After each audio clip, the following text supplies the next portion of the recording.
time I close my eyes.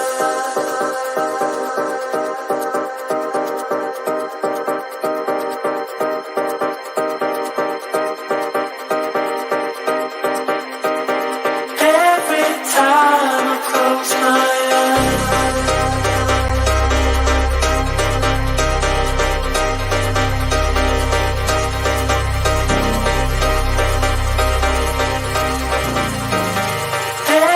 time I close my eyes.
Yes, guys, welcome. Big up to everyone. How are we all doing? Welcome back, guys. Welcome back. This is a preview. Liverpool Palace, guys. Should be a good one. Got quite a bit to talk about. How we're going to play, the setup we're going to take up, all that good stuff. So big up to everyone in the house. Thank you for joining me right now. Yeah, guys. Thank you for joining me earlier as well. Do appreciate it. We had a good show earlier on today as well. Talking about what Liverpool can do next season, what they got to do next season. You listen to Jurgen Klopp's press conference and all the good stuff. Got some transfer news to bring you today as well, and other things. So, guys, earlier on today we were speaking about Jurgen Klopp and his press conference, and you're talking about FSG, the ownership, what we'll spend now. Obviously, we're waiting for more things to come out from his press conference from the embargo section. So, looking forward to listening to that. But it's still, I've gone back and listened to it to make sure I made no mistakes. And no, it sounds like Klopp. The news coming out of the club, and someone I know who just messaged me earlier told me that Liverpool are definitely going to invest this summer in at least 4 to 5 players. But as he told me, it might not be the players everyone wants. Bellingham's at the top of the shopping list, as we know.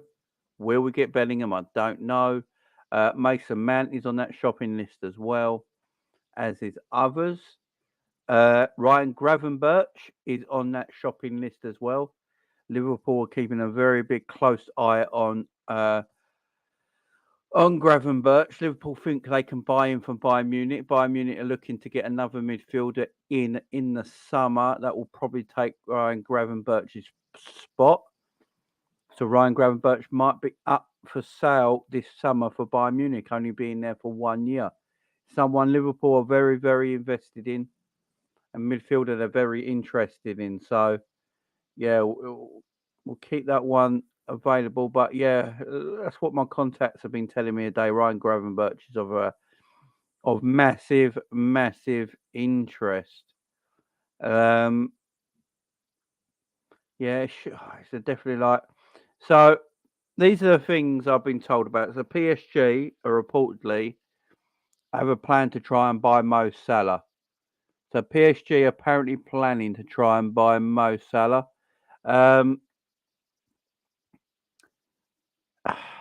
The only reason they're after Mo Salah is because of Lionel Messi, because Lionel Messi looks like he's leaving PSG this summer, and they need another sort of like big name coming in following Messi.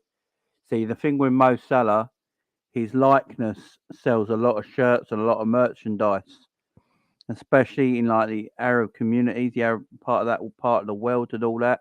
I mean, he's the king of Arab football, ain't he? So having Arab owners at PSG, it just makes a lot of sense that Salah is the one that PSG are looking at.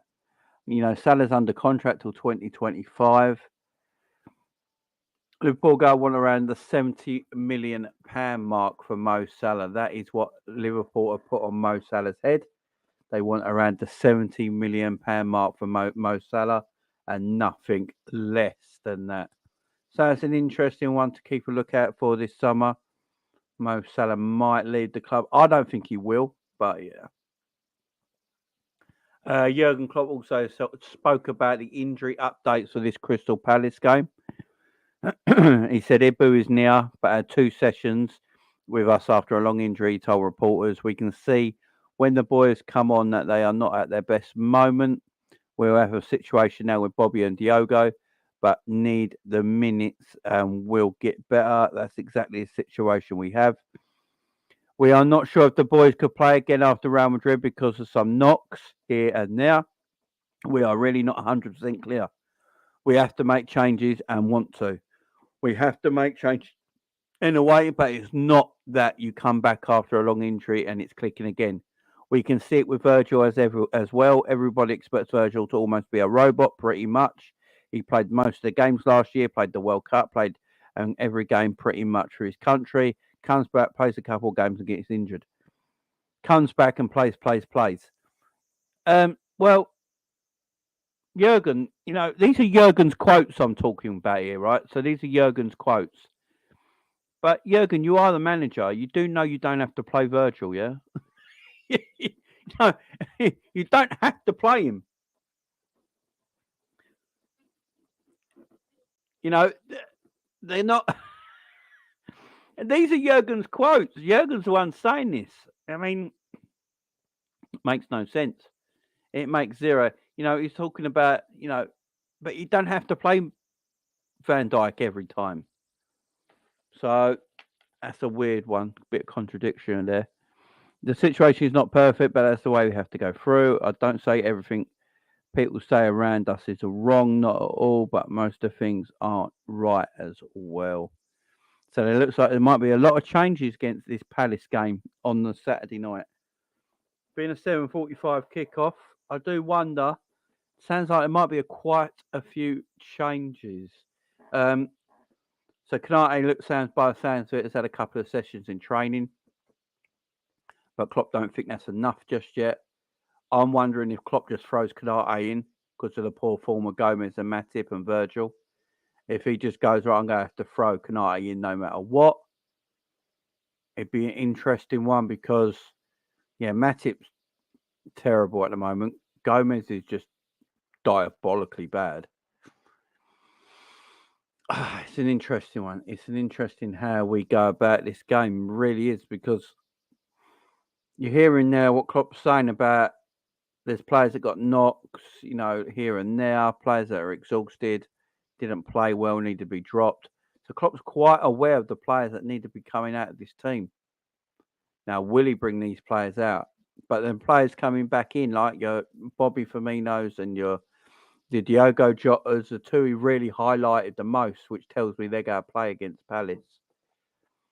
Yeah, as he's made aware, they're not completely up to match fitness yet. They need minutes in their legs. It's going to be interesting what he does against Palace. Really, really interesting, because I'm not sure how weak we can make our team. I'm really not sure how weak we can make our team.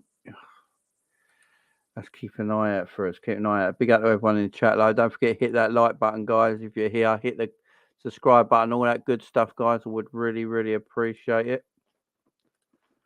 Let me just send this.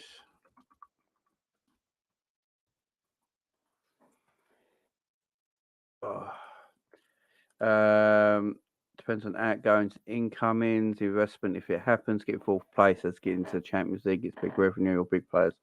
Got Salah going.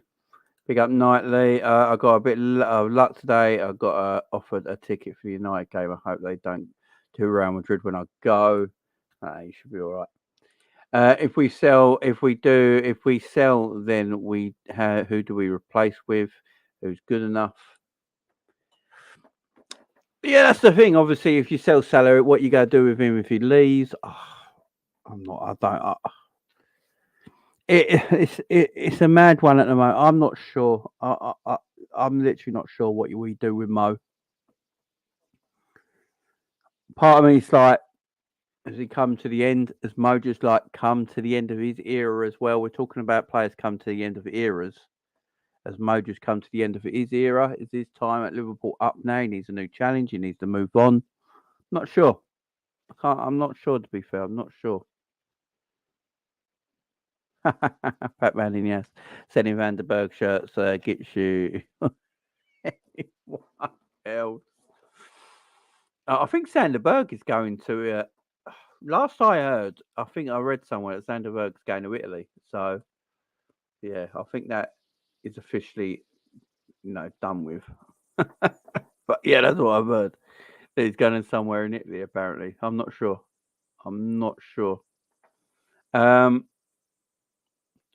It's going to be interesting, man. It's an interesting match preview because we got to somehow pick a team, man. We've got to somehow pick a team that's going to go against this Palace side. We need fresh legs in it. The Klopp said there's been players that have got little knocks and sort of stuff. It's mad. It's mad. Big up Bailey, how you doing? You're doing well. I just got this feeling that FSG are going to surprise all of us and give Klopp 250 million in summer. Right, it's what I'm going to say. And the thing, FSG will spend big this season because they've got no choice. They've got no choice, and that is the problem. So they will spend big. And my problem about it is, though, they will only do that for one summer, and then the following summer after that, and the summer after that, and the summer after that, they won't spend anymore. And that's the issue. That's the issue right now. They will spend this summer because they've been left no choice, because the state of the squad, where we are in the league. Remember, they're venture capitalists. They like having money. They like raking all the money in, making all the cash. And you can't do that if you're not, if you keep falling down the league. And so they're going to have to put them, they will. It's going to come back out, and Liverpool will spend big in the summer. It might not be the players everyone wants, though. I've been saying that all day. I said this earlier this afternoon. Liverpool will buy players in the summer, but they won't probably buy the players that everyone wants, and that is the issue. That is the issue. I can see Liverpool buying 3 midfielders and a centre back, but they might not be any of the players you want. I can see Mason Mount at Liverpool. I really can. It wouldn't shock me. It wouldn't shock me. I just don't see how Mason Mount stays at Chelsea now with all the players they got. I just don't see how it happens. So if that's the case, I see Liverpool picking him up. I've seen Matheus Nunez coming to Liverpool from Wolves as well, which is a very good player. I'm happy with Matheus Nunez. And then the defensive midfield situation is an issue for Liverpool right now. Liverpool need a DM. They just do. Liverpool Football Club need a number 6. Fabinho hasn't got it anymore. You can't keep running Fabinho into the ground. Fabinho ain't got it no more. Needs to go. He'll have the odd game here and there where he looks decent. Everyone goes, Fabinho's back. And then like half hour later in that same game, he looks absolutely dog shit. Fabinho's done. Forget about Fabinho, right? We need a number 6. And my worry is that they look at Stefan Bajcetic as that number 6. They look at Stefan Bajcetic, they look at him as the number 6. And that is my problem. Because they're going to look at him like a new midfielder. Because he wouldn't have been in Liverpool's plans at all. And I think they go look at him and go, yeah, Stefan's going to be in our plans next season massively. So let's keep him. And if we keep him, that means we ain't selling Fabinho. Because the problem is, guys, you can't make Stefan the number 6 at Liverpool full term at his age, yeah, and then just let Fabinho go. and then just go, all right, it's all on you, Stefan. No worries, you take that DM spot. It's just mad. So that's the reason I think Fabinho stays, and Fabinho and Stefan are the number 6s for Liverpool next season. And then we get someone like a Mason Mount in and a Nunez in, and a Kone maybe, or a Turan from Nice, something like that to go with it, or a Cooper Miners, or I wouldn't be surprised Liverpool go and get as well. They're the players, they're the midfielders I can see Liverpool going for, guys. I can see Liverpool going for them kind of play. I can see Mount definitely joining Liverpool. I can definitely see Mount joining Liverpool. Mateus Nunez is a good player, so I hope he does join. Actually,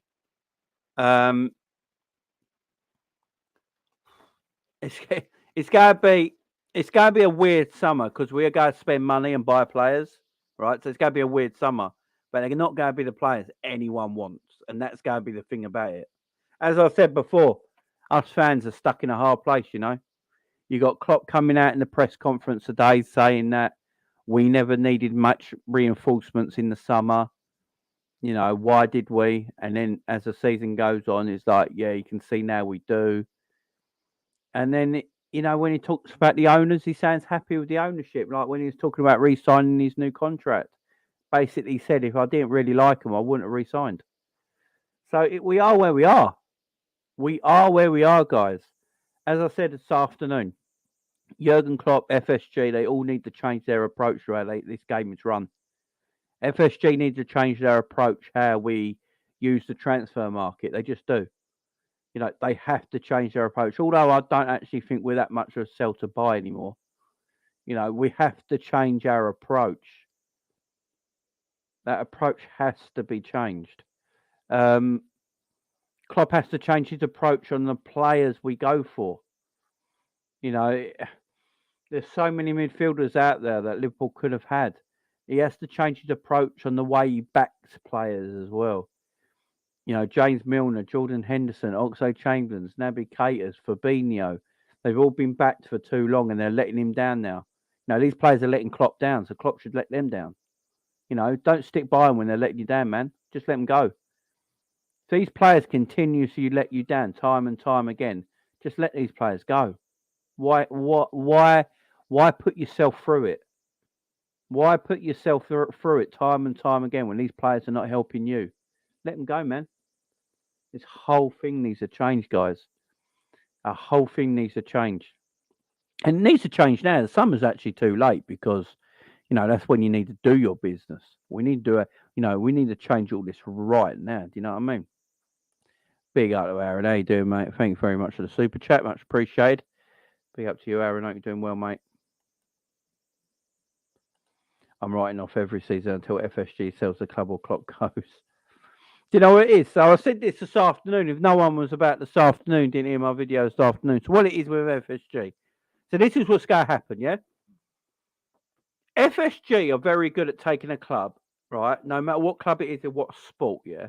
And taking them to the top of the mountain, right? They're good at it, yeah? But they can't sustain you in this position. As I keep saying, FSG, very good at working you from here to the top of the mountain. You get to the top of the mountain. Once you're at the top of the mountain, you need to be sustaining that position, yeah?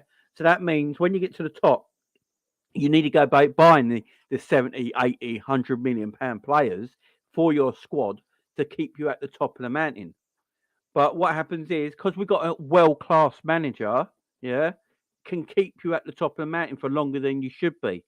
But what happens is players get older, no lack of incomings into the transfer market, and all of a sudden your team starts to go that way, yeah, all the way down like we are right now. And what will happen is FSG then reinvest into the side, take the team back up again because they've got a world-class manager, keep the team there for about a year or two, but there'll be no more transfer dealings, and we'll go back down like that again. So that's why under FSG, Liverpool always go up and down, up and down, where really we need to go up and sustain it.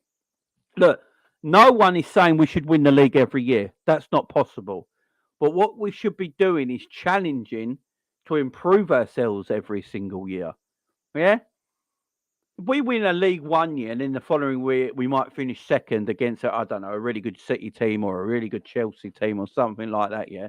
And they just pip us for the title. Fair enough, yeah? But we was in the fight the whole way, right? What we don't want then the season after that, what you want is to buy players that then goes, right, we're going to make sure we don't finish any lower than second, but we go and win the league next season, yeah? But what FSG do, they look at that and go, FSG look at that and go, all right, you finished second last season, you lost the league by 2 points, we don't really need to invest that much, and we'll just go again. But the problem is, what starts to happen, you have that little decline, just a little one, straight away, and then that decline keeps happening the season after. And then FSG are like, all right, we've got to put money back into the club to get them back up there. So next season, guys, we're all going to sit here next season, right? Liverpool go buy a few players in. Liverpool go get a few players in, yeah? Midfielders, centre back, no matter what in the summer, yeah? We'll probably have quite a big transfer summer, yeah? I'm not saying it's going to be a great transfer summer and get the players that we think we should get. I'm just saying it will go have a good transfer summer, yeah? We'll get the players in, right? Everyone will be like, oh, we've got new blood in, we've got new blood in. We'll probably start really well in the season. We're up here again. And then, like, we all get excited. And then in the January, we'll be like, no players are coming in the January because we all did it in the summer. And we'll sit here next January, we'll be like, no players again, right? Next summer, we definitely go buy players. And then no players will come in because we have one big transfer window. Look at the way FSG do it. Every 4 years, Liverpool have a good transfer window. Every 4 years, have a big transfer window, and then there's nothing for the next 4 years. That's why Liverpool go to the top of the mountain and then suddenly come off that mountain because there's not enough investment to maintain you. So if you're under FSG rule for the next, so this summer, probably buy a lot of players, get back up again, stay there for a season or two because of Jurgen Klopp and the players that we'll probably have, but then we'll decline again, go back down that way, and then won't be no buyers for a couple of years. And in 4 years' time, they'll go big up in the market again. We'll go back up, no sustain, then we'll go back down. Unfortunately, that's the way it's going to be. That's the way it's going to be. Big up, Jen. Breaking news: Liverpool are raising funds to rescue Tyler Morton. Jamie says, "Big up, Tyler Morton." Too many clubs ahead of us now. They'll improve further, and we'll just be trying to catch up every season. I don't think there's too many clubs ahead of us. What? The one thing we got to remember: we're just having a bad year. We're just having a real bad year. Newcastle are not in front of us. Okay, Brentford are not in front of us. They are in the league right now. But when Liverpool get their players in the summer and we stop having this bad year and everyone sorts their shit out, you'd be surprised. You'd be surprised. This is a poor league this year. Look, I'm going to say this right now. Arsenal fans can come for me all they want, right? Arsenal's squad is not good enough to win the Premier League. But it is going to be this year, right? Arsenal got a very good starting 11. But it's not a lot of quality starting 11. It's not a championship winning starting 11. Their squad's not Premier League ready, right? But they might win the Premier League this year because the league is crap. The league this year is shockingly bad, yeah? Shockingly bad. Man City are somehow second. I don't know how Man City are second. Man City are lucky to be in the top three, in my opinion. City are lucky to be in the top three. They're terrible this year. The Premier League is awful. Brentford and Fulham and are out in the European places. Fulham just got promoted. Newcastle in the top four. Newcastle got an all right side. But again, they haven't got a top four squad. But they're in the top four this year because the league is shite. The league is shite this year. The league is absolutely dead. I'll show you what I mean, guys. This is the league table from a few years ago. After 26 games played, Leicester had 50 points. Arsenal have got that. Arsenal, I think, are on 53 points after 25 games this season. The league's just not that great. The league is just not that great this season. It's just not a strong league this year. Look at the teams. Look at the English teams fumbling in Europe. Fumbling their balls in Europe here to the English teams. It's just not that great this year. And I like look. Don't get me wrong, Arsenal fans. Any watching, you got a great side. I'm not saying you ain't, but you're overachieving being where you are in the league this year.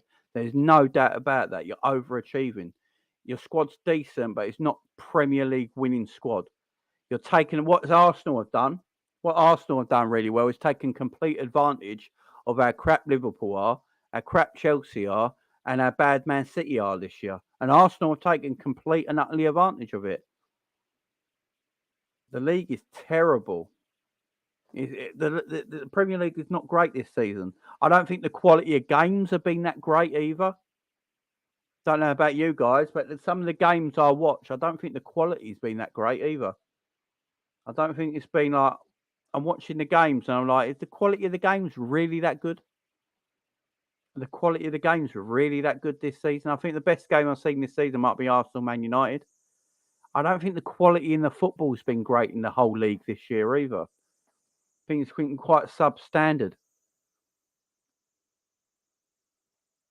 It's just I just don't look. I look at Arsenal's squad, and Arsenal squad look.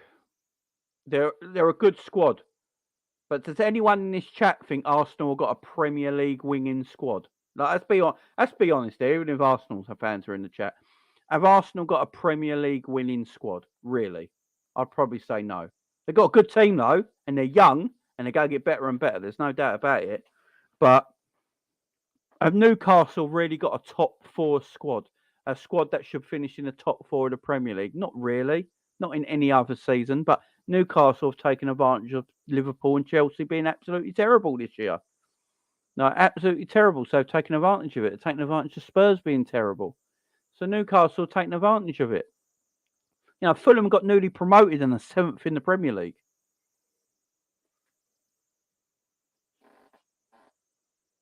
So, I mean, you look at Arsenal's bench. I look at Arsenal's bench the other day. It's terrible.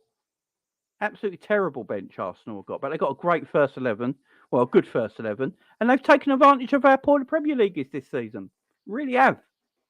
Man City bought terribly in the summer. I was saying this in the summer. Everyone said I was talking nonsense. I said it in the summer. Man City had a terrible transfer window. I don't care what anyone says. Man City had a terrible transfer window.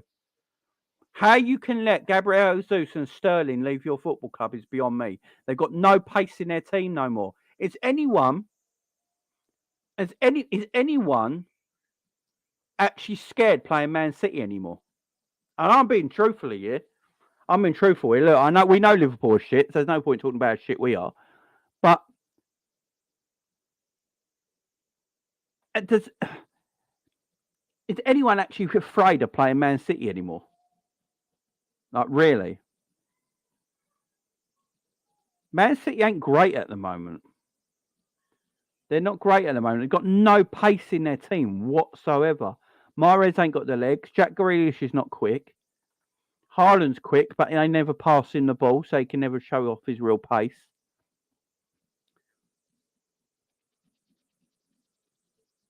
It's mad one. I just don't think this league is sort of upside down at the moment, all over the shop, and everyone's taking advantage of it, except Liverpool and Chelsea. They're the only two. Liverpool and Chelsea are not taking advantage of how poor this league is. They're not Yeah, exactly, Danny, and that's what I'm saying, Danny.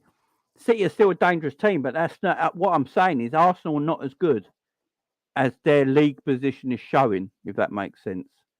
And Man City are still a decent side, but they're nowhere near as good.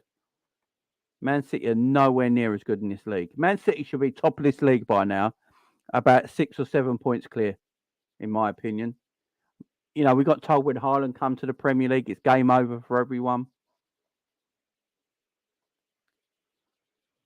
I think Arsenal's top goal scorer is Saka with 8 goals.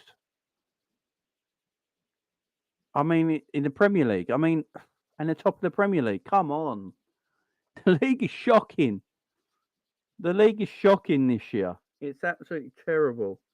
No one wants to talk about it though because people will say you're just coming with agendas. See, when I talk about this sort of stuff, Arsenal fans will just go, "Oh, you come with agenda just because Liverpool is so bad this year." It's not the case. Look at the league, man. Just look at the league. People just got to grow up. You know, all this agenda shit. Oh, you got agendas. You got agendas. You got agendas. How about everyone just grows up and has a look at the league, the way the league is? The league is shit, right? The English Premier League this season is cack, right? No one likes to admit it. No one likes to admit because we're the best league in the world. The league's crap, right? Every game is crap. There's no real quality in the games this season. You know, a lot of the games this season, I think the best game I've seen this season is probably Man United Arsenal.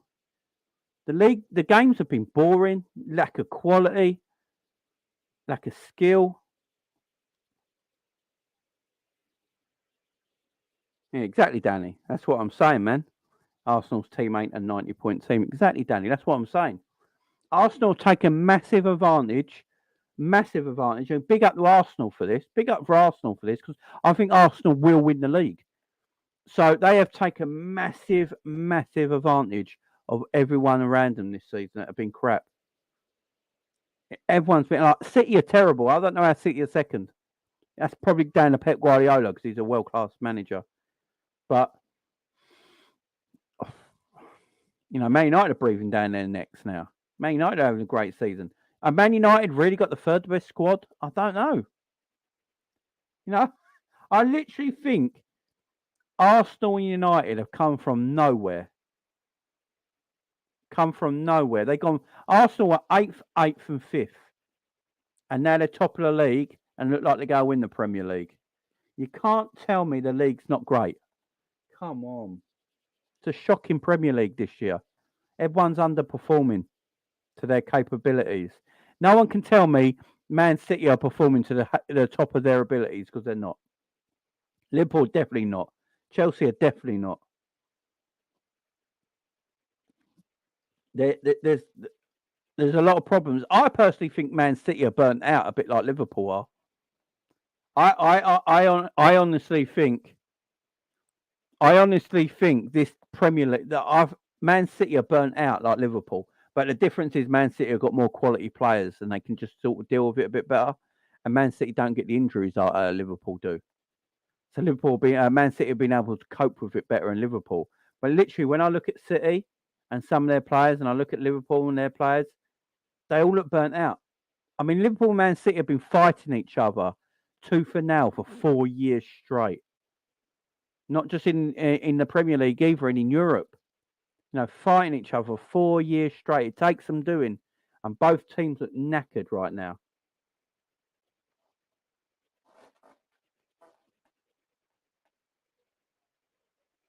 Yeah, exactly.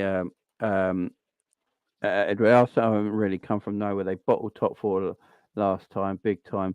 Arsenal are a top four team for a while now, and yes, they've been fortunate with City. I don't think they've been a top four team for a while. I think only last season they were a top four team. The years before that, I think they were terrible. But they ain't a Premier League winning side. That team is not Premier League winning. It just shows you how poor the league is to me. I think is Saka their top goal scorer in the Premier League? Let me have a look.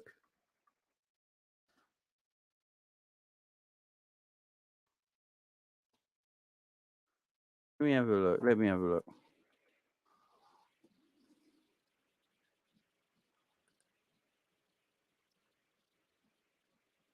Yeah.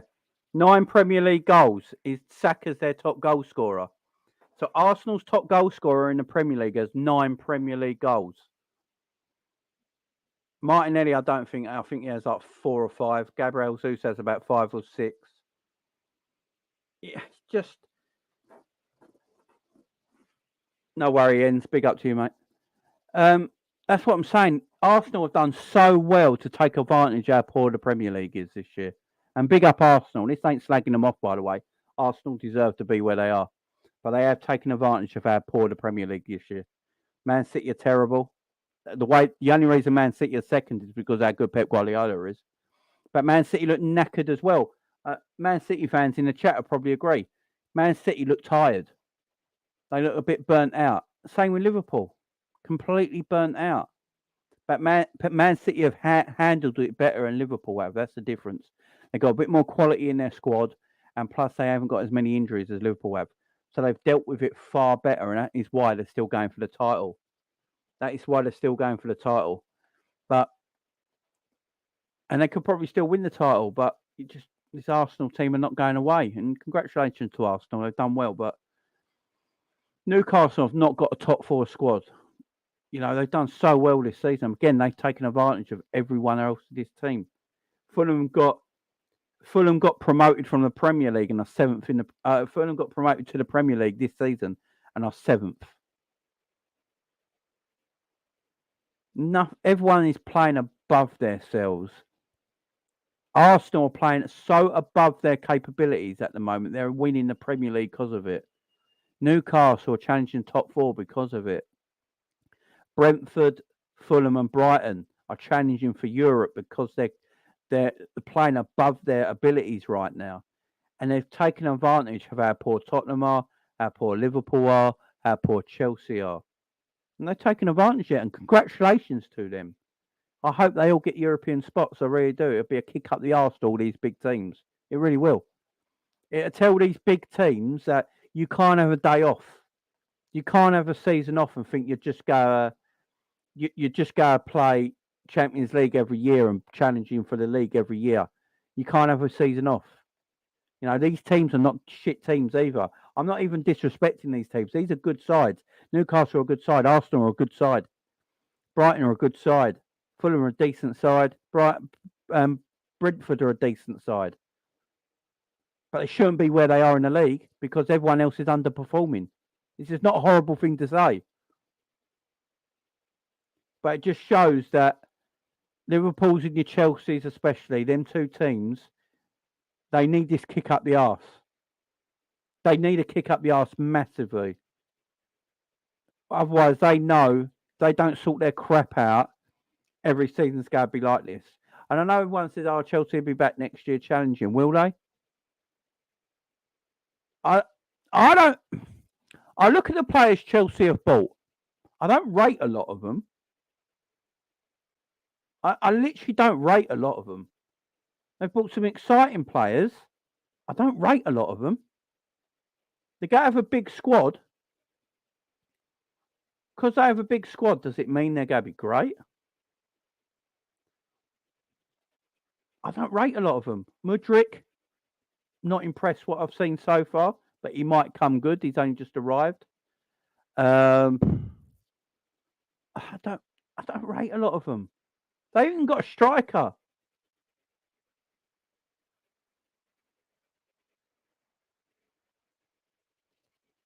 Yeah, what I'm saying there, Pat-Man, is that if the other teams weren't... Arsenal deserve where they need to be, there's no doubt about it. But what I'm saying is, if the other teams weren't underperforming this season, would they even be on 50 points? That's what I'm saying. They deserve to be where they are, but they're definitely overperforming to their capabilities. You know, you look at Arsenal's full squad, Batman, and is it a Premier League winning squad? No. Is it a top four squad? Yeah. You know, it's definitely a top four squad. I think I predicted Arsenal finish third at the beginning of the season. So, Arsenal fans, before you come in for me, I predicted you to finish third. So, you're doing well to be where you are. But Man City are definitely burnt out. There's no doubt about it. Liverpool are definitely burnt out. These two teams have been going toe to toe for 4 years against each other. I'm not surprised they're burnt out. I'm really not. And Arsenal have taken advantage of that. And big up to Arsenal. So they should have. They've done well to be where they are. Newcastle have taken advantage of it. Fulham have taken advantage of it. Brentford have taken advantage of it. It tells you these big teams, you know, Cities, your Liverpools, your Chelsea, they can't have a season off. You can't have a season off because these teams in the Premier League are not terrible sides. They're decent teams and they will beat you and they will take your place that year. That's why I'm not getting too carried away. I don't think the league's been great this year either. I look at some of the quality of the games that have been happening this season.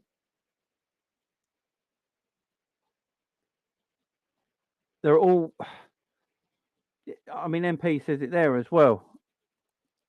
Newcastle, Brighton, Fulham, Brentford all outperforming expectations because the lead is mid. Exactly. Big up. I agree. Was thinking the same thing.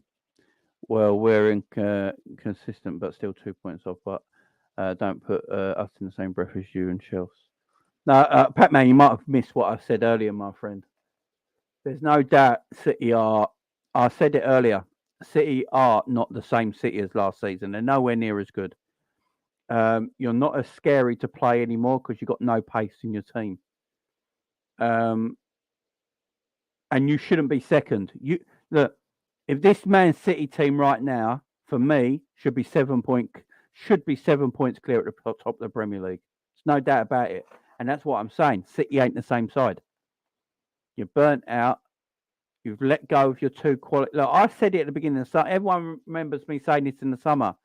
City selling Jesus and Sterling to their rivals was the wrong thing to do because one, it makes other teams better, and secondly, you're losing a lot of pace out your side. Let's face it. Sterling and Gabriel Jesus won Man City the Premier League last season towards the end of the season because everyone else went.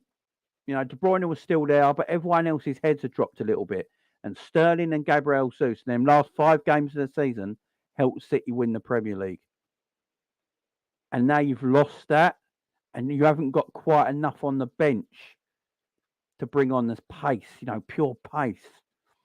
Haaland's getting a year used to the Premier League. Next year, Haaland will be even better. And City will be better because they know how to do work with Haaland now. But this City team should be 7 points clear of Arsenal at the top of the league. It just should be. But they're not performing to their best capabilities. But the reason Man City are second right now is because they have a world-class manager in Pep Guardiola. Plus, they're dealing with the situation a lot better than Chelsea and Liverpool have. There's no doubt about that. Liverpool and Chelsea have not dealt with the situation well at all. They underprepared in the summer transfer market. Chelsea have bought players that I don't rate. They also keep sacking managers and they don't know what way to play. Now, for me, Chelsea got too many players.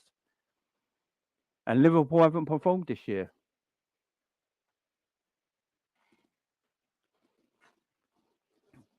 I mean, Pat-Man, you can disagree massively, but let's face it, the Aston Villa game, Sterling don't score that, we win championship. You know what I mean? It's just... It's a weird year. This league is weird. It's just my point of view. People can disagree. I don't mind. People can have the things that Liverpool. It's ain't even coming from a Liverpool point of view. I'm just coming from a strict fan of the Premier League. I'm not coming here with agendas or anything like that because I'm not really like that. Everyone who knows me in the chat, I don't really come with that agenda stuff. Pat-Man even says that himself. I'm not a biased like that. Liverpool's shit.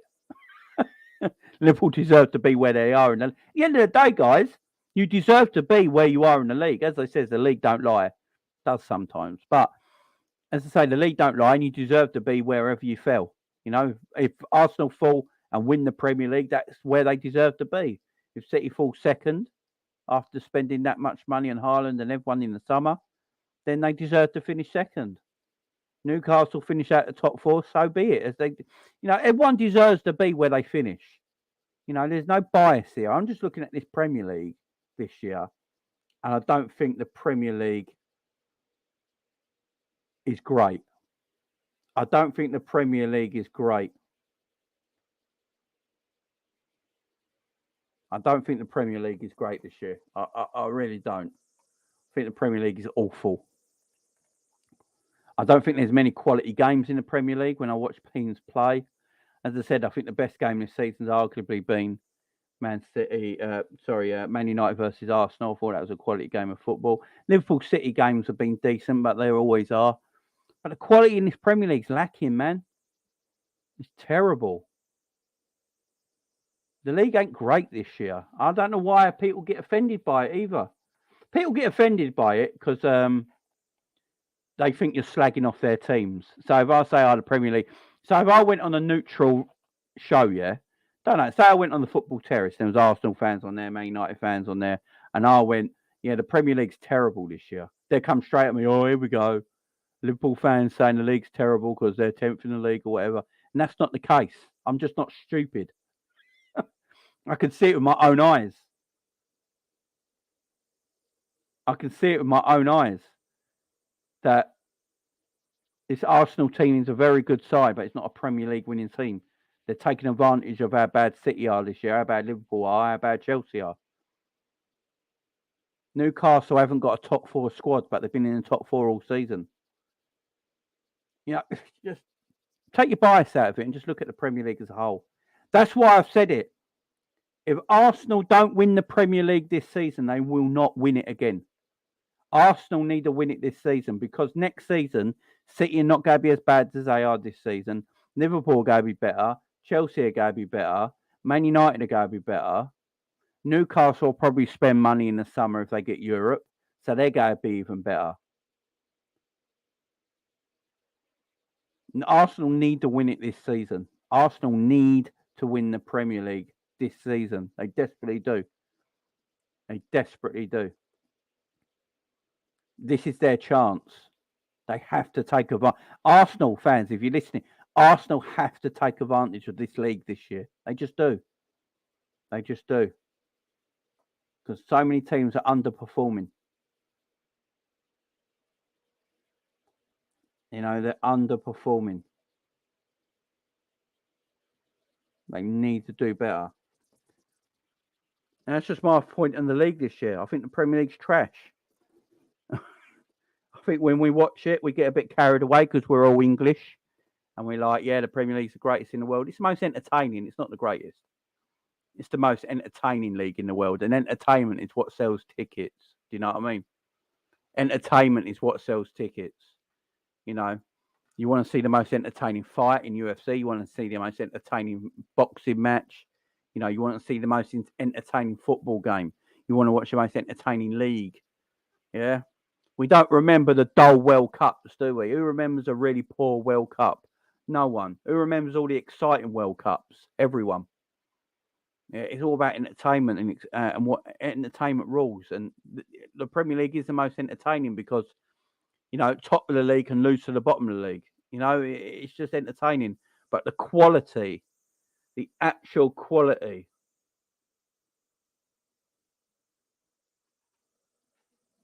It's the most corrupt league, as man says. But the most quality, is the quality really in the Premier League that much? Is the quality still really in the Premier League?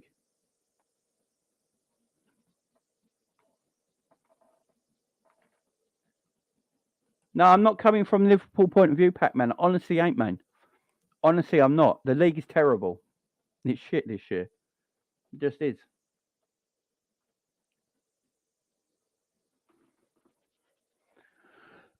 Yeah, right. With the United thing, I've been saying this for a while now with United. United have always had good squads. They've been mismanaged. I've been saying this for a while now. You look at Man United the last few years, they've always had good players and good squads, but they've been totally and utterly mismanaged. Now, I said this in the summer. That's why I predicted Man United to finish fourth. If you go back to my summer Premier League predictions, I said Man United to finish fourth because of Eric Ten Hag. Eric Ten Hag coming to this squad makes a massive difference. He's a proper coach. You ain't got Ollie Ball for another 3 years, you know, without knowing what to do. You've got a proper coach in there. Man United have had decent teams. They've just been undermanaged, undercoached, you know, not used properly at all. So Man United deserved. Man United have got a top 4 squad. Man United should be in the top 4. There's no doubt about that. Man United have got a top 4 squad, so they should be challenging for top 4. So for me, they're not underperforming. They are where they should. Overperforming. They are where they should be. Arsenal have got a top 4 squad, well, a top 4 team. I don't think they've got the full squad yet, but they've got a top 4 team. So Arsenal are where they should be in the top 4. They might be overplaying it a little bit by, you know, overreaching a little bit by trying to win the Premier League right now, in my opinion. But if you look at the teams, they are where they deserve to be. Man United, if anything, have underplayed it all this year.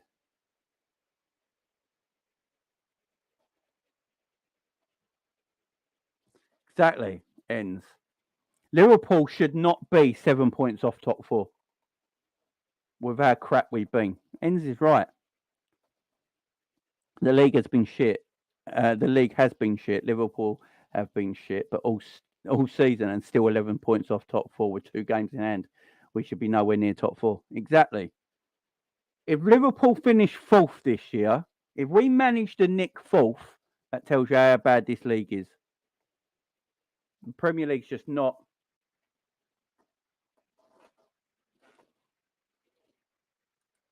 100%, but whatever you say, you're spinning it there a hell of a lot better. Yeah, they are. Of course, they're a hell of a lot better. They're top four teams. If you go back to my Premier League predictions, I predicted Arsenal will finish third.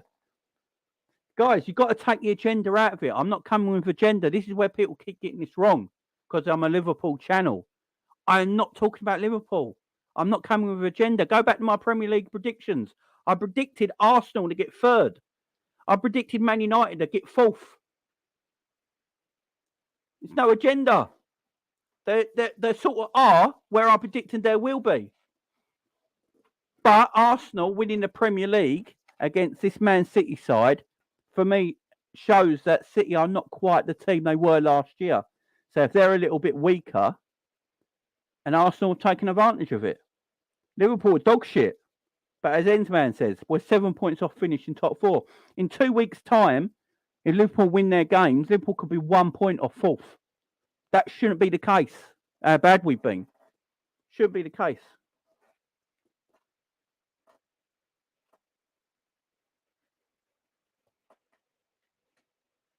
Oh, no worries, Pac-Man. No worries. Yeah, it's a chat. I've probably not caught up with everyone on the chat. That's probably what it is. But yeah, it's just that's why I don't ever say this much, because people just think there's agendas, and like, I'm not coming with any agenda at all. You know, no agenda. I'm just coming watching a league that's been utter shite. And Liverpool should be nowhere near it. Look, Liverpool should be nowhere near the Premier League at all. I mean, it's look, Arsenal are top of the Premier League and look like they're going to win the Premier League. And at the moment, their top goal scorer has got 9 goals in the Premier League. You know, Saka has 9 goals in the Premier League.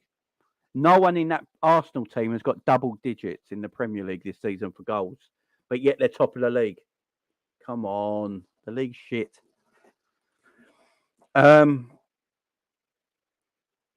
Liverpool have lost 7 games and only won 10 games this season, can yet still get fourth. Surely that tells everyone everything. Liverpool sit 8th in the Premier League, 22 games gone, and only won 10 of them. Drawn 5 and lost 7. Scored 38 goals and conceded 28, and yet we can still get fourth.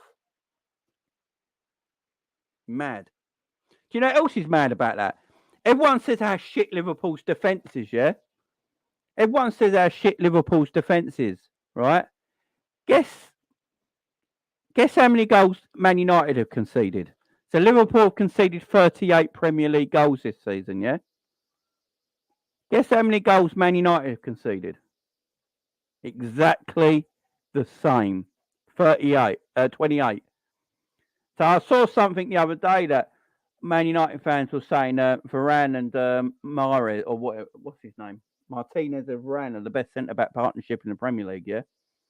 They've conceded the same amount of goals as this Liverpool team this season in the Premier League. And this Liverpool team is shite.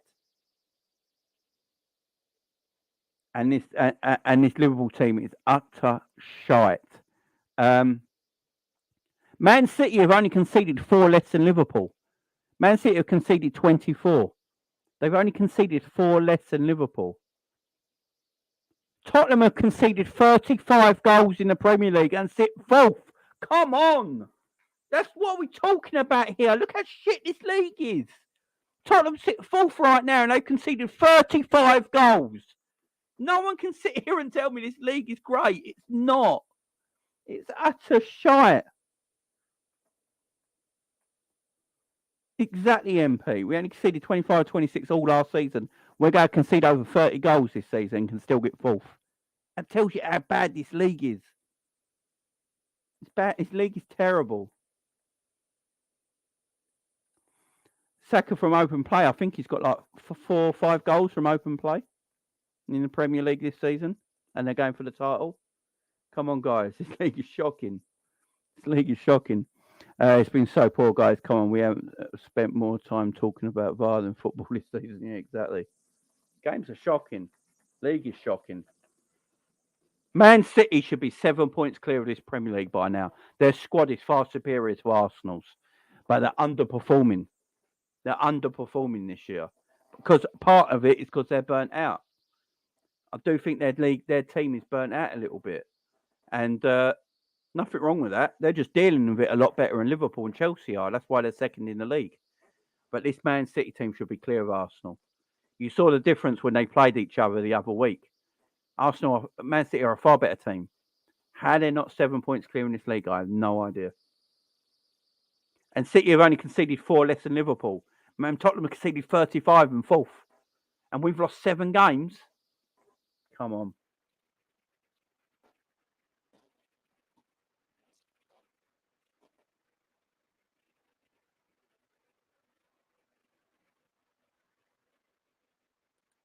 Exactly. Because City are playing well with it. Because Pep Guardiola is dealing with it far better than Jurgen Klopp right now. Also, Pep's got a stronger squad than Liverpool right now. Plus, they don't get nowhere near as many injuries as Liverpool. So they keep their players far fresher. Far fresher. So if anything, I'm bigging up. I'm not even coming at City. If anything, I'm bigging City up. City have done well to be where they are in the league this year, in my opinion. You know, in my opinion, City have done well where they are in the league this year. They probably even shouldn't be second. I mean, City have lost 4 games and drawn 4 games, conceded 24, only 4 less than Liverpool, who's conceded 28. They've won less games than Arsenal. So I'm not coming at City. In fact, City have done bloody well to even be second right now. Come on. Come on. This league's shocking. And that takes us to this Liverpool Palace game. So Palace sit 12th in the Premier League. Palace have played 23 games, won 6, drawn 8 and lost 9. Scored 21 and conceded 31. So they've got a goal difference of -10. Crystal Palace problem is scoring goals. Crystal Palace's problem is scoring goals. They find it hard to score goals. By the way, we've got Fulham and Wolves tonight as well. I forgot about that game. So they find it hard to score goals to Crystal Palace. -10 on goal difference. Not quite good enough. If we get let's get the probable teams up right here. So obviously this is a Saturday night game. Go get the teams up for you on the pit up here right now. Hopefully that's the same problem tomorrow. Hopefully, Jesus Christ.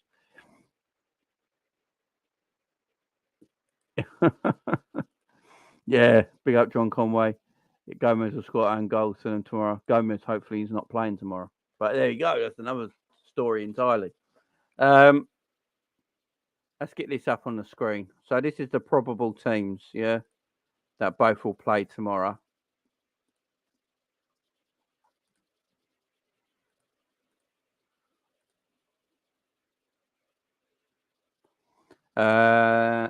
Naheem, Jamie, quick question. How many players do we need in the summer?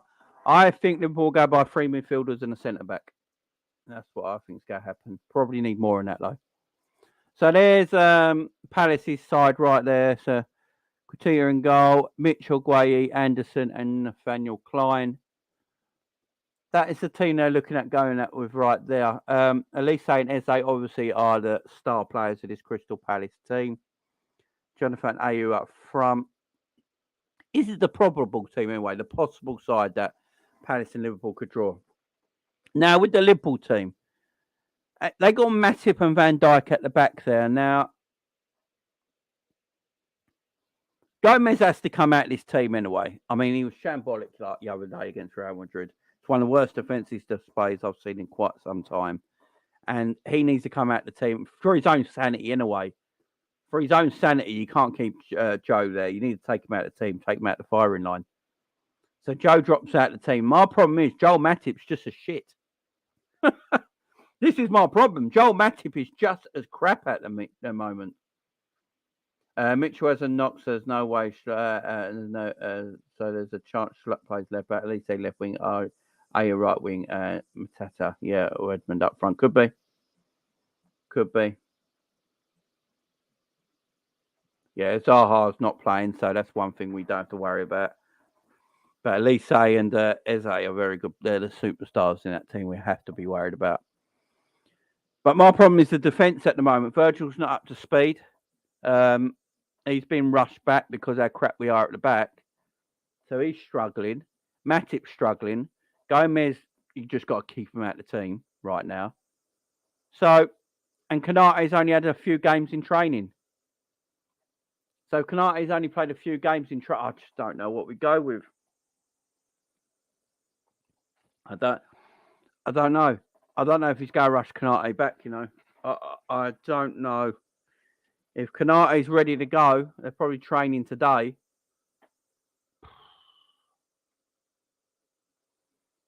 Then maybe Konate comes in. I'm not sure. But we're going to pick the team in a minute. Then we've got Henderson, Fabinho, and Stefan Basetic. Now, this is not my team, by the way, guys. This is a possible lineup that I found online. So this ain't my team. And then the front three are probably the front three. But we've heard what Klopp said today. And Klopp said that there's going to be changes. There's basically going to be some changes. So I think there's going to be quite a few changes. So what we're going to do, we're going to pick the team, guys. We're going to pick this lineup. Let's do this. Let's pick the lineup here. All right.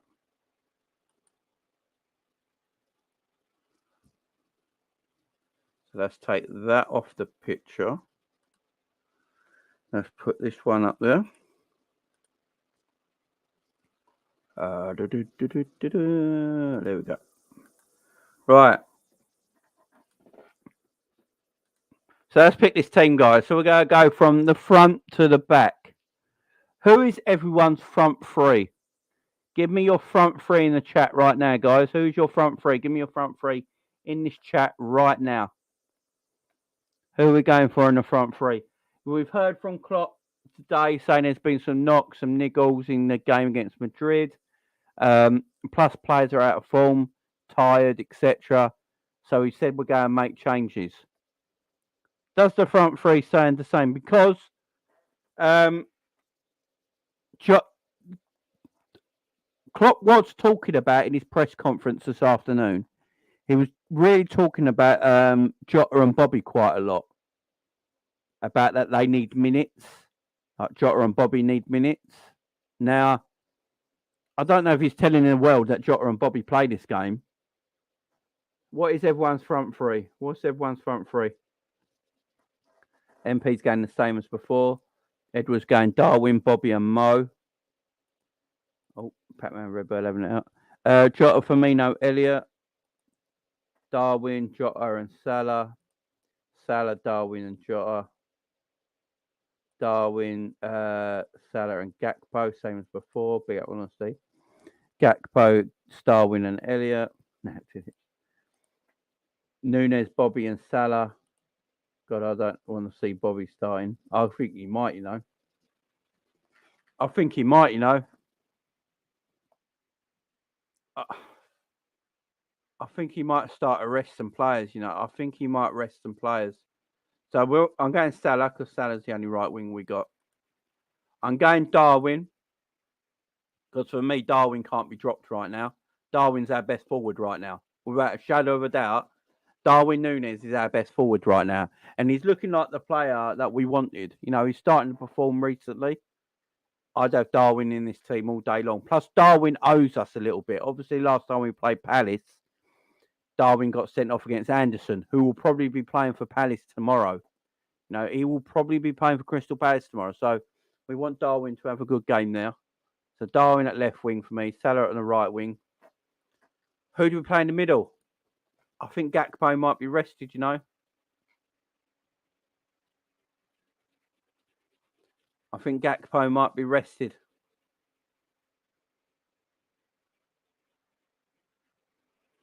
What do we? I'm going to go Bobby. I just feel like Bobby will play. I just feel like he might bring Bobby back for this game. I don't think you can drop Darwin right now. Jota's a shout as well. Big up everyone in the house. Jota's a shout as well. Klopp was talking about Jota and Bobby quite a lot in the press conference today, talking about that they need minutes. Oh, I just feel like Bobby might play. I'm going to go Bobby for now. Right, midfield three. Who's everyone's midfield three? I've got a feeling Stefan Bajcetic don't play this game. Bajcetic, sorry. I've got a feeling Stefan Bajcetic don't play this game, guys. I think Stefan's going to miss out this one. He played the whole game against Real Madrid, I think, if I remember rightly. He looked knackered at the end of it. He looked absolutely shattered. I think he's going to stay out of this game. I think Stefan stays out of this game. He's played a lot of football lately, and you've got to remember he's only 18 years old. And we've got a game against Wolves on Wednesday. I think Wolves is our game in hand that we play Wednesday night. So Liverpool got 2 Premier League games quite back to back. Got 3 games in a week. So Stefan, I feel like might miss out on this game. Let me know what you think in the chat. Hendo, Cater, Ox. Edward's gone. Ox coming out of the cold, eh? Cater in.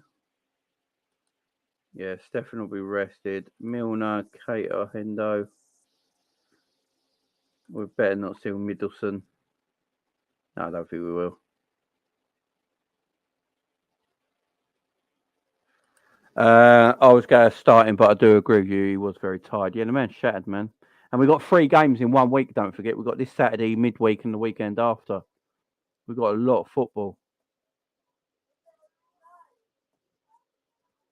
Harvey returns, maybe. What, in the midfield?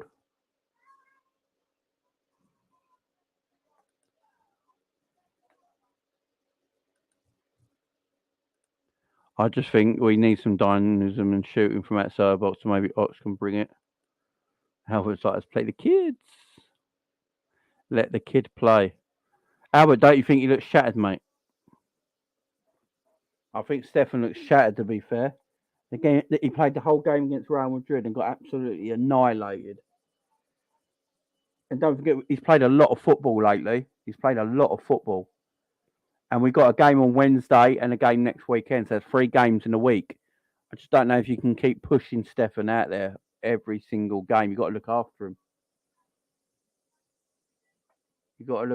him. It's a physical thing, you know. It's also mental as well. It's not just physical. It's a mental thing, is football. Mentally draining as well. No, Harvey, please. Robbo looked tired. Yeah, Robbo looked shattered as well. What about the wonderful talent of Jones?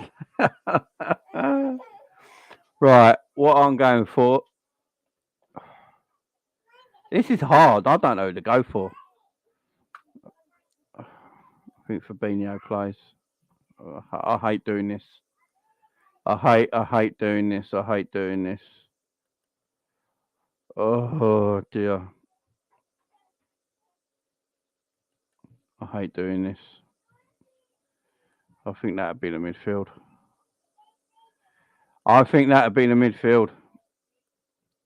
It wouldn't shock me.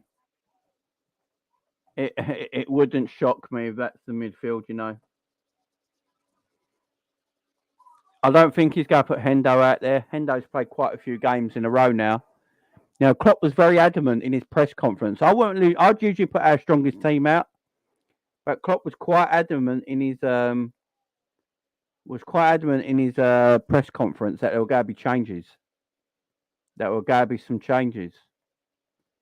Maybe this is where the changes are. Is the midfield area. Remember, we've got a lot of games coming up, guys. A lot of Premier League, like all the games coming thick and fast now. We've got a game against on Wednesday night against Wolves. That's our game in hand. So Klopp might be thinking about that. Then we've got a game the following weekend. 3 Premier League games in 1 week. He has to use his squad. The one thing we always moan about with Jurgen that we don't rotate enough. He has to rotate. He has to use his squad. He has to use his squad. Yeah, I was a bit shocked that Kate got brought out of the team so easily as well. I thought Kate was doing all right in this side, and then he got dropped out as soon as Henderson come back. So if Henderson's not going to play and then Thiago's not available, then it has to be Naby Keita. And I feel like you just got to look after Stefan a little bit. You know, don't want to burn him out. You don't want to, he got annihilated by Real Madrid. You just got to let him chill out a little bit.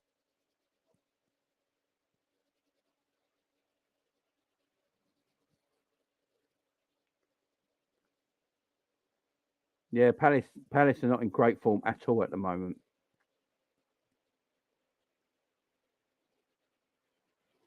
Yeah, Michael, remember everyone said that about Everton as well, that Everton's midfield was far more athletic.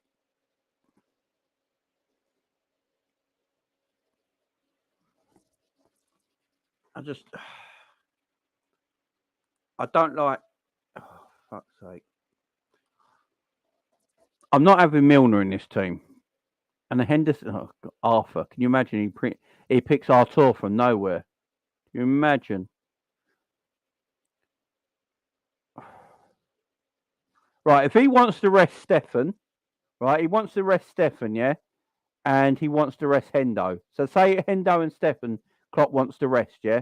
And he wants them back for the Wednesday game, right? That means, and Thiago's injured, that means you've got Fabinho, Keita, Ox, Carvalho, and Elliott and Curtis Jones. So if you think like that, that's going to be the three that plays. If Thiago's injured and he wants to rest Stefan and Hendo, then that is the midfield three, ain't it? That's the midfield three.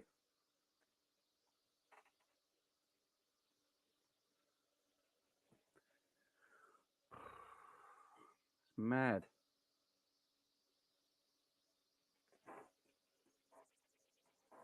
That is the problem Liverpool got is they need the rest players, guys. We need the rest players. Otherwise, we're just going to play. What are we going to play? We're going to just keep playing this team, this midfield. Then who do we play on Wednesday? And then who do we play next weekend? Because these three can't play every week. We're going to have to rest and rotate eventually. When's the best time to rest and rotate? Is it against a poor Crystal Palace side? Is it against a poor Crystal Palace side?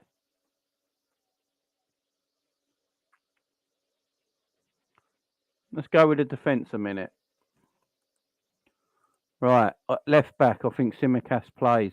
Robbo needs a rest, man. Robbo looked shattered at the end of the Real Madrid game.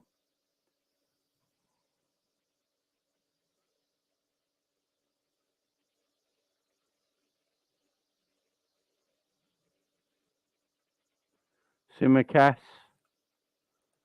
Virgil. Oh, can we just play Virgil on his own? See, I'd have Nat Phillips in, but he ain't going to go Nat Phillips, is he?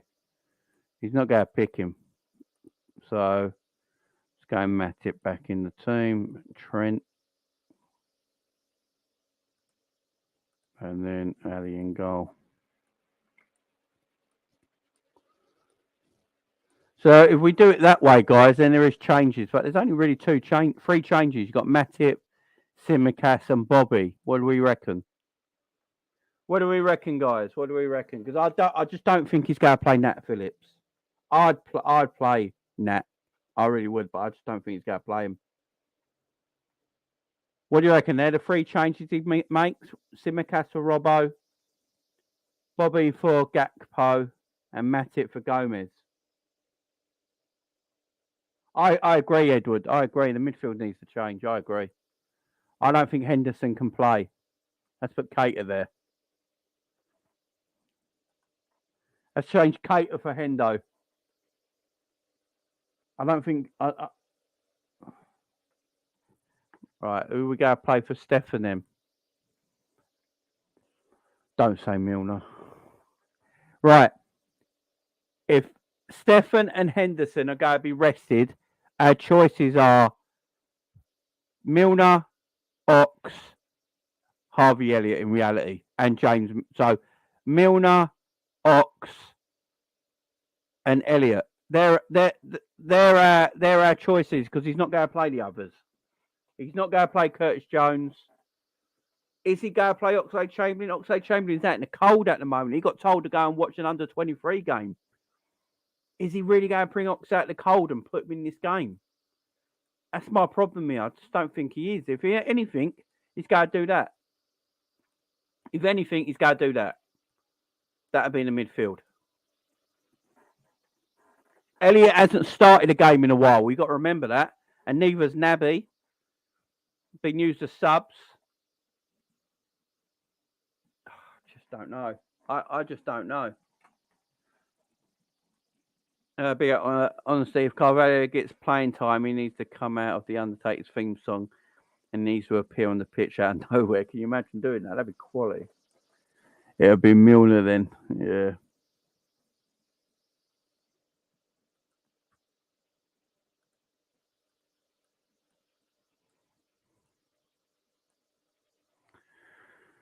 This wouldn't shock me, guys. It wouldn't shock me. Something like that. Something like that. Doak's fit again now. Play 4-2-3-1. Play Jota instead. Could do. And go with a double pivot.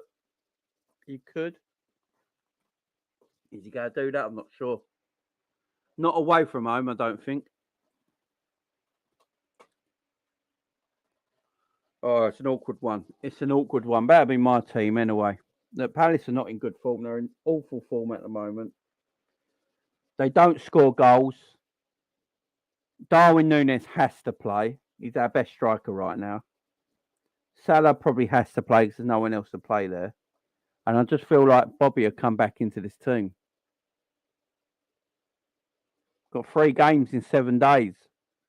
Or 3 games in 8 days or whatever. Is it 3 games in 8 days? Yeah, we're going to have to change it up. There has to be rotation. That's the team I'm going for, guys. That's the team I'm going for. Get your goal scorers in, guys. What's going to be the score of the game, guys? Let me know in the chat right now. What is the score going to be? That team should be winning against Palace. Yeah, I agree. I mean, that team should be enough to beat Crystal Palace in the form they're in at the moment. No doubt about it.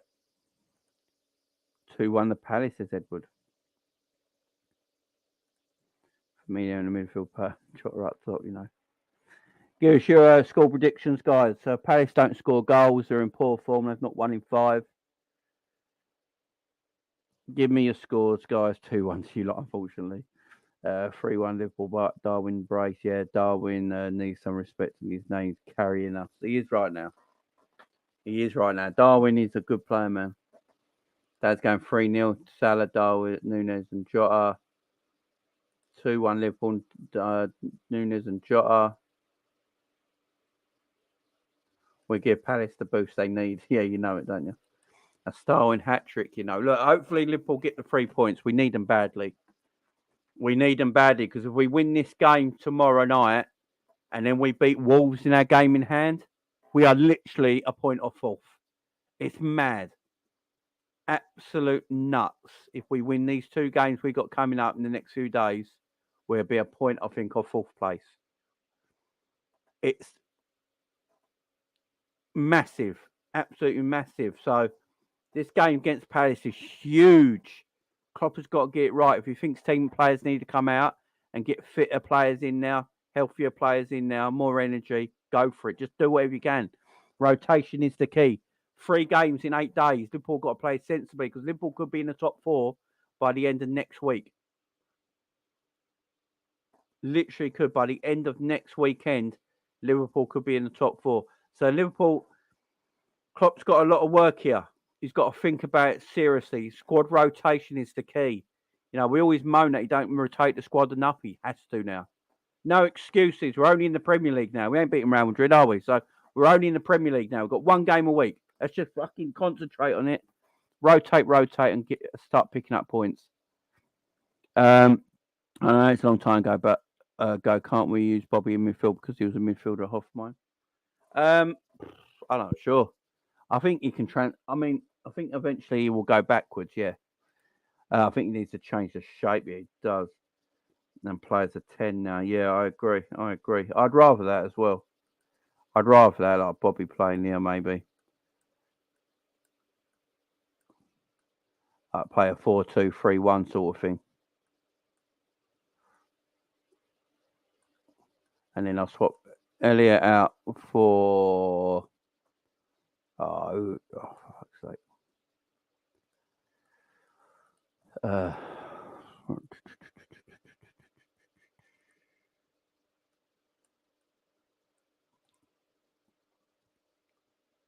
I mean, you could put Bobby there, play Cater and Fabinho as a pivot and play 4-2-3-1. Something like that. You can change it up. Definitely. Liverpool need to as well. They definitely need to. Actually, I'd even like Harvey there. I'd even like Harvey in that number 10 position. He'd probably suit that a bit more playing there. You know what I mean? Liverpool need to change shit up. They definitely need to change shit up. Yeah, but I'm going for a good win for Liverpool. As long as he rotates the squad, I think Simicast needs to come through for Robbo. Robbo looked tired. Matip needs to come in with Virgil, although I'd rather just Virgil playing his own. Trent at right back. Allison. I just feel like he's going to rotate a few. I think 3 or 4 players are going to change from the Madrid game. So that's Matip for Gomez, Simicast to Robbo. Someone in midfield. I just got a feeling Stefan won't play. I don't know what it is. I just got this feeling Stefan won't play.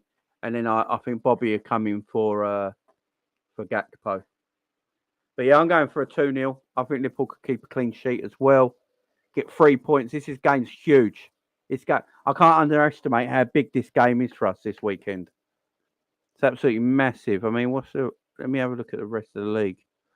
Let me look at the fixtures.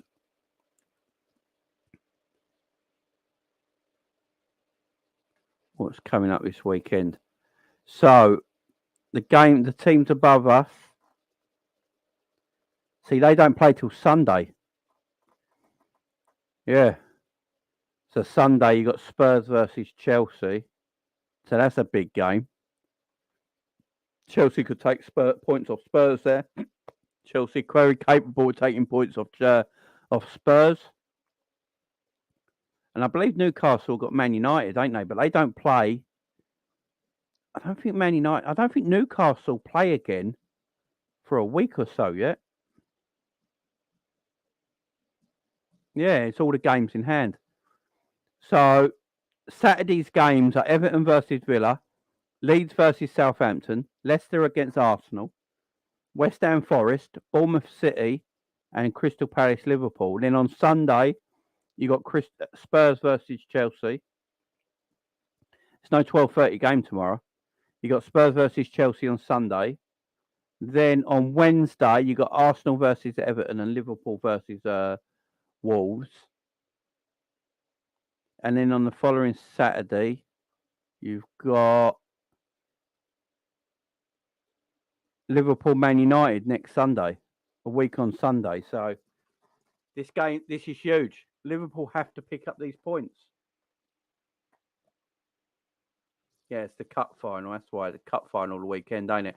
Because Newcastle are playing in the cup final, same as Man United. So we could actually, I believe we could actually be level on points with Newcastle or above Newcastle by the time Newcastle play again. That's huge. We could actually be above Newcastle in the Premier League by the time Newcastle play again. So this is a must-win game for Liverpool tomorrow. Huge game. Absolutely huge. Is it 3 points? We could be 3 points behind Newcastle before they play again. Newcastle next game's Man City. Well, there you go. So 3 points. That's huge. This game is massive because we got Palace tomorrow night and then Wolves on Wednesday. That's 6 points. And we're 7 points behind Newcastle, ain't we? So wouldn't it be a point? Let me have a look. How many points behind Newcastle? So Newcastle are on 41. And we are on 35.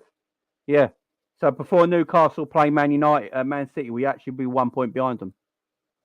Actually 1 point behind them, man. That's mad. Big up all things red. Hope you're doing well. Big up to you. We could be 1 point behind them. Madness. So this game's huge. This game's huge. And that's why I said this league is cracked this year. Ends agreeing with me. Big up Ends as well.